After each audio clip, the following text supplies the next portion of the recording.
하늘에 계신 우리 아버지, 아버지의 이름을 거룩하게 하시며 아버지의 나라가 오게 하시며 아버지의 뜻이 하늘에서와 같이 땅에서도 이루어지게 하소서. 오늘 우리에게 일용할 양식을 주시고 우리가 우리에게 잘못한 사람을 용서하여 준 것 같이 우리 죄를 용서하여 주시고 우리를 시험에 빠지지 않게 하시고 악에서 구하소서. 나라와 권능과 영광이 영원히 아버지의 것입니다. 아멘.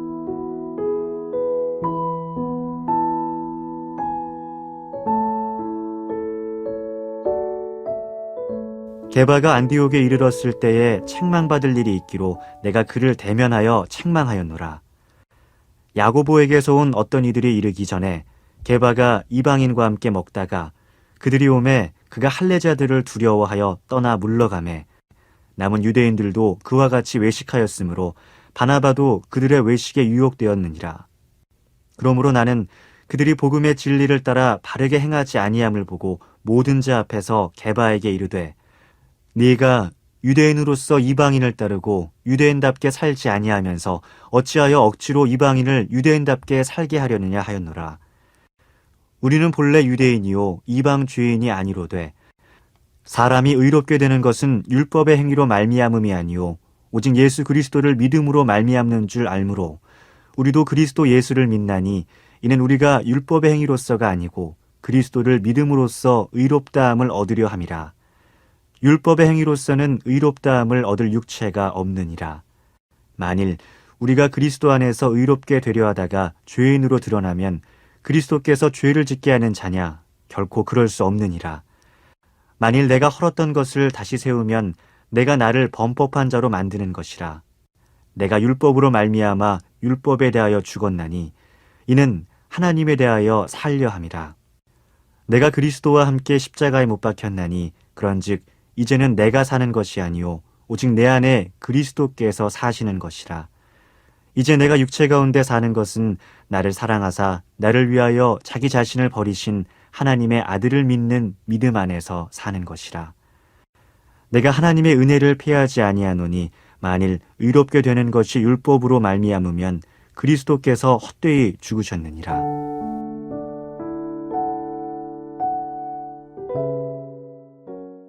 말세에는 성도를 쓰러뜨리기 위한 사탄의 미혹이 있고 이로 인해 배교하는 사람들이 늘어난다고 성경은 말씀하고 있습니다.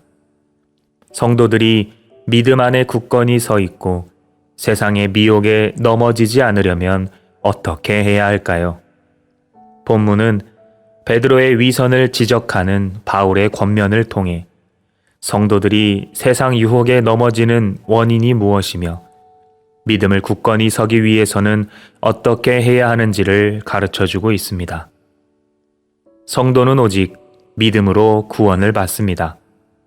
그리고 그 믿음은 우리의 노력이나 결단으로 얻어지는 것이 아니라 온전한 하나님의 선물입니다. 또한 성경은 행함이 없는 믿음은 죽은 믿음이라 말합니다. 결국 믿음이란 하나님께로부터 내려오는 것이지만 그 믿음을 가진 성도들의 삶과 직접 연결이 되어 있다는 것을 우리는 깨달아야 합니다. 초대교회의 기둥 같은 일꾼인 베드로가 안디옥 교회에 왔을 때 성도들은 예수님의 제자들과 함께 식사 교제를 나눌 수 있다는 사실에 감격했을 것입니다. 그런데 그 감격은 곧 실망으로 변했습니다. 할례파 유대인들의 눈치를 보느라 베드로가 그 식사 자리를 피했기 때문입니다. 베드로는 이미 하나님이 보여주신 환상을 통해 하나님께서는 이방인과 유대인들을 차별하지 않으신다는 것을 알고 있었습니다.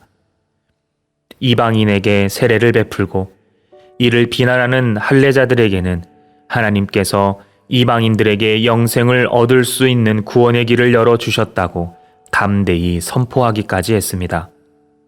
그랬던 베드로가 이방 그리스도인들에게 상처를 주고 베드로를 바라보던 성도들을 실족시킨 이유가 무엇일까요? 바로 믿음을 자신의 삶으로 연결시키지 못했기 때문입니다. 하나님께 선물로 받은 믿음은 반드시 우리 삶으로 연결시켜야 합니다. 믿음은 있으나 그 믿음이 삶으로 이어지지 못하면 우리가 가진 믿음은 더 이상 자라지 못하고 연약한 믿음이 되어 세상 유혹에 쓰러지기 마련입니다. 세상의 유혹에 쉽게 흔들리고 무너지는 믿음이 될 수밖에 없습니다. 우리는 믿는 사람들이 아니라 믿음으로 살아가는 사람들임을 기억하시기 바랍니다. 우리의 신앙이 내가 주인공이 되어 내가 원하는 삶을 이루기 위한 수단이 된다면 믿음은 실천으로 이어질 수 없습니다. 시험과 고난이 오면 그것을 인내해야 할 이유를 찾지 못할 것이기 때문입니다. 바울은 신앙의 거장인 베드로를 책망했습니다. 베드로는 사람들의 눈치를 보며 자신이 손해보지 않으려 했습니다. 이런 모습을 보고 바울은 베드로를 책망한 것입니다. 바울에게는 베드로가 초대교회의 기둥 같은 인물이라는 사실이 중요치 않았습니다.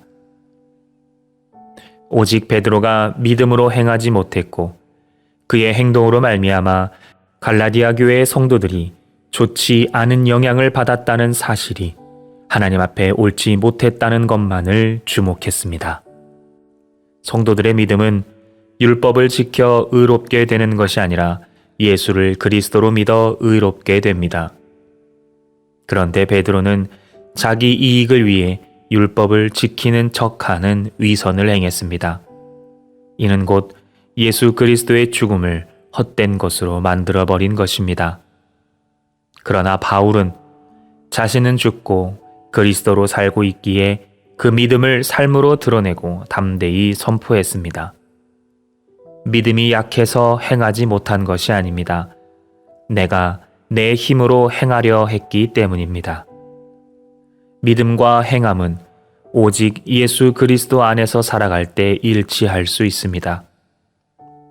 우리의 믿음은 세상의 시험 앞에 계속해서 도전받을 것입니다. 사랑하는 성도 여러분, 믿음과 삶은 일치해야 합니다. 나는 죽고 오직 예수로 살아가고자 하는 결단과 믿음으로 행함이 살아있는 참된 그리스도인의 삶을 살아가는 한날이 될 수 있기를 바랍니다. 기도하겠습니다. 사랑의 아버지 하나님, 오늘 하루도 주님의 은혜를 가지고 믿음으로 살아가기를 소망합니다. 나의 나된 것은 오직 주님의 은혜의 힘을 잊지 않고 예수 그리스도의 믿음을 가진 자로서 행함이 있는 믿음의 삶을 살아가게 하옵소서. 우리의 삶은 여전히 세상의 유혹 앞에 놓여 있지만 우리에게 있는 예수의 믿음이 우리를 소생시켜 주시고 변화시켜 주시고 성숙해 하심으로 오늘 하루도 참된 그리스도인의 삶을 살아가게 하옵소서. 예수님의 이름으로 기도합니다. 아멘. 계속해서 말씀을 묵상하며 개인 기도를 이어가겠습니다.